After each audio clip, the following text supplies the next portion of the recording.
Good evening, Facebook friends and YouTube followers. This is Rich again, back for your second video blog of the day for Friday, November 21st, 2014, around 5 p.m. in Billerica, Massachusetts. A cold day today.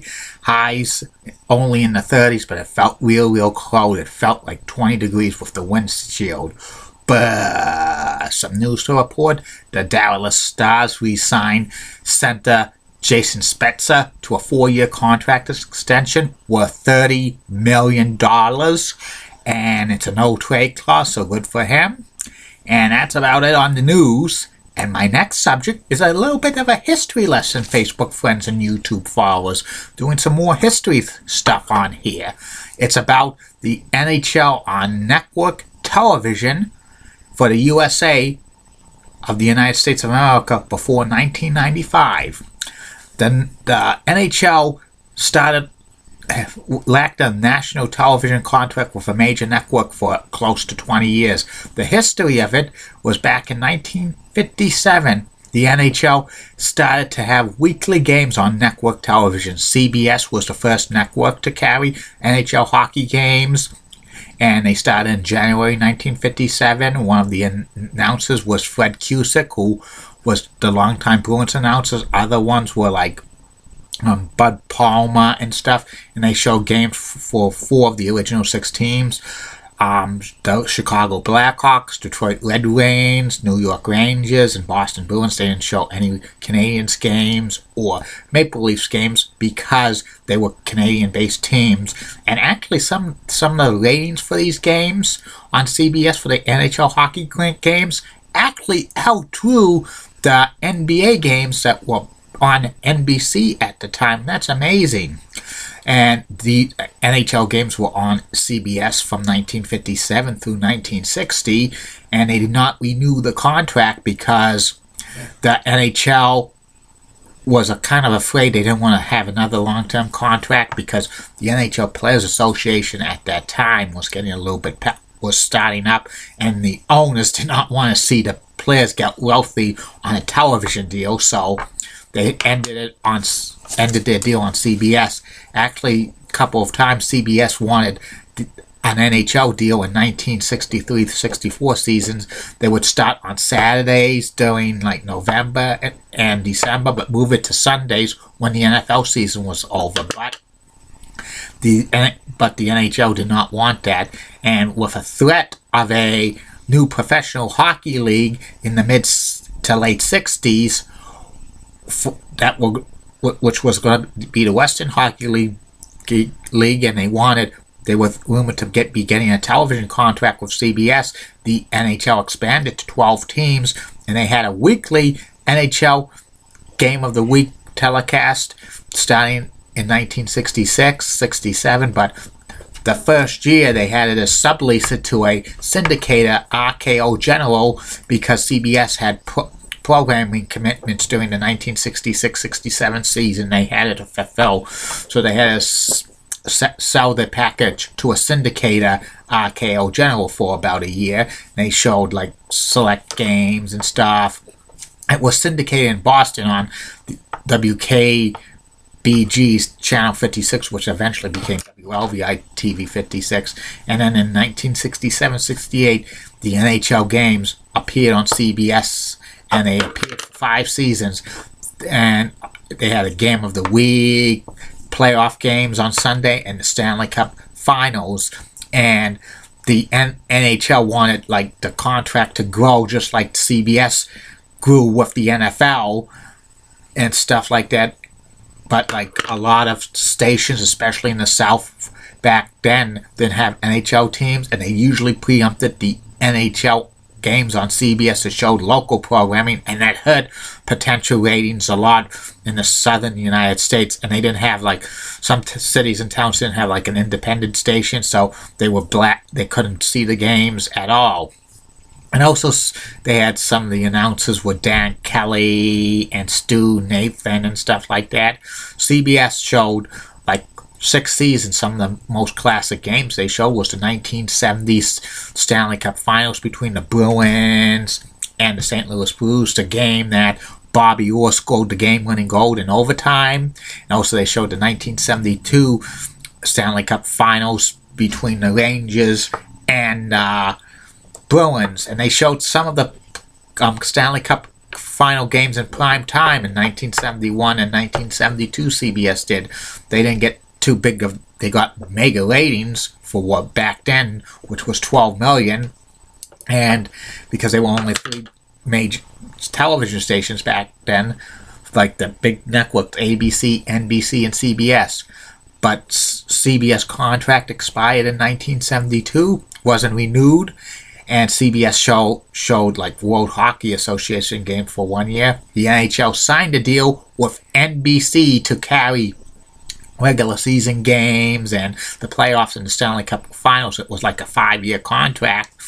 And like the announcers was Tim Ryan, the play-by-play. They had Ted Lindsay as a color man, and Brian McFarlane, who was a hockey writer, and also like an interviewer and stuff like that. And they also had a cartoon character named Peter Puck, which was like produced by Hanna-Barbera, and Peter Puck would tell interesting facts about the world of hockey, educated for the viewers and stuff like that. And also NBC had an innovation, like back in the 70s, many NHL teams did not have their names in back of the uniforms, just a number but no name. And when NBC televised any NHL game, they demanded the teams that were playing that day on their network with their uniforms would have to be, they had their last names on the back so the viewers could identify who they were. And many owners didn't really like it, but they had to do a buy to it and stuff like that. And but the problem that NBC faced was ratings as well. Many southern cities did not even carry the NHL games on NBC because they said it was too regional. A lot of affiliates, southern United States, even Texas, even like Arizona, and a lot of California and the West weren't carrying the NHL games on NBC and stuff like that, and ratings were terrible. In 1975, NBC pulled the plug on NHL games on their network because of ratings problems and stuff like that. They said to NHL, unless if you had like a highly rated Stanley Cup Finals, which was the Buffalo Sabres against the Philadelphia Flyers, were taking your games off our network, and they did. And the NHL was in a squander and stuff like that. No network wanted them. CBS didn't want them because they had the NBA. ABC wasn't interested because they had the successful ABC's Wide World of Sports on Saturday and Sunday, and they didn't want to be preempted by NHL games, which a lot of affiliates down in the South would preempt. So the NHL was forced to go to a syndicator, use sports industries to syndicate a national NHL game of the week to cities throughout the country. Individual stations picked it up. I know Boston picked it up on WSBK TV 38, New York WWOR, and other cities. I've heard like a few cities, public television stations had to pick up the broadcast of the NHL games because no television station wanted. So that was not good. The NHL Game of the Week syndicated carried regular season games, the All-Star games, and the playoffs and the Cup Finals, and that was about for 6 seasons and stuff like that. Marv Albert was a play-by-play announcer, and Dick Stockton, and others as well. Fred Cusick. They sometimes during the Stanley Cup Finals, they had to use the CBC feed because the Canadians were in it just to save money and stuff like that. And the NHL Game of the Week, which was syndicated, was getting decent ratings for syndication and stuff like that. 1979, the Stanley Cup Finals between the New York Rangers and Montreal Canadiens, if it went to a Game 7, ABC's Wide World of Sports was going to carry the Game 7 of the Stanley Cup Finals between the Rangers and Canadiens at 5 p.m. on the Game 7, which was a Saturday, and Bob Wilson, who was the legendary voice of the Boston Bruins, was going to be the play-by-play announcer, but the Canadians won the Cup Finals in 5 games, so they couldn't. So the contract was canceled. Also in 1979, the CBS Sports Spectacular carried the NHL All-Star Challengers Series between the Russian team and the NHL All-Star team from Madison Square Gardens. That one did pretty good. And in 1980, the CBS Sports Spectacular carried Game 6 of the Stanley Cup Finals between the New York Islanders against the Philadelphia Flyers, which the Islanders won, and they were first of 4 straight Stanley Cup championships in a row. That was the only NHL game televised in the United States on network television. And in 1981, cable network got into NHL games. The USA Network and the NHL Game of the Week, which was syndicated, was discontinued. And that was hurt the NHL because the syndication was over-the-air TV, and cable television was still kind of in its infancy, and the NHL kind of, shot itself in the foot because cable wasn't readily available in 1981. There were rumors in the 80s and stuff that CBS was interested in getting the NHL back for a weekly NHL Game of the Week, but they had too many commitments to college basketball and the NBA and golf, so they weren't. Where would put it. ABC wasn't interested because of Still the Wide World of Sports. NBC was kind of interested, but they had a problem because they could have showed like something during the winter months, but the springtime with the Stanley Cup Finals, it would have probably had to be shown on Sunday because of the Game of the Week with NBC, with the Major League Baseball. And like in 1985, the NHL found a new cable home with ESPN for a few years. In 1988, the NHL got a new contract with Sports Channel America, which was seen in very few homes, and they got a big deal, but it was seen in very few homes. And at the time, Sports Channel America was partially owned by NBC, and it was some type of a play to put the Stanley Cup Finals on NBC, like around 1990 or so.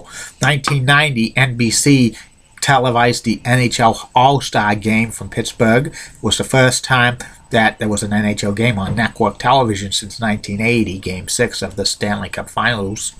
And this was the first time Wayne Gretzky and Mario Lemieux and Patrick Roy and Ray Bourque and all the other great players who played in the NHL in the 80s were on national television in the United States of America. So this was their showcase. But many NBC affiliates did not carry it. Atlanta, Phoenix, Indianapolis, and a few others didn't even carry that game. And the deal to put the Stanley Cup Finals on NBC fell through because they didn't want affiliates preempting them because they were going to show it in prime time. They didn't want affiliates to preempt them in prime time.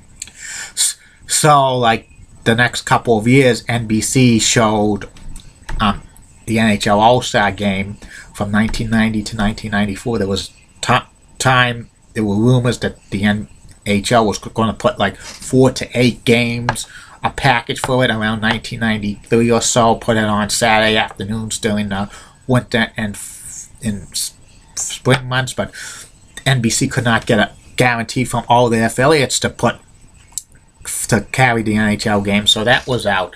1993, NHL had like select playoff games on Sundays on ABC, but that was produced by ESPN because ESPN got back the NHL in 1992, and ESPN produced 5 playoff games in a row on Sundays during Stanley Cup playoffs in 1993. In 1994, ABC picked up some regular season games from ESPN, which they produced these NHL games, and also select playoff games as well.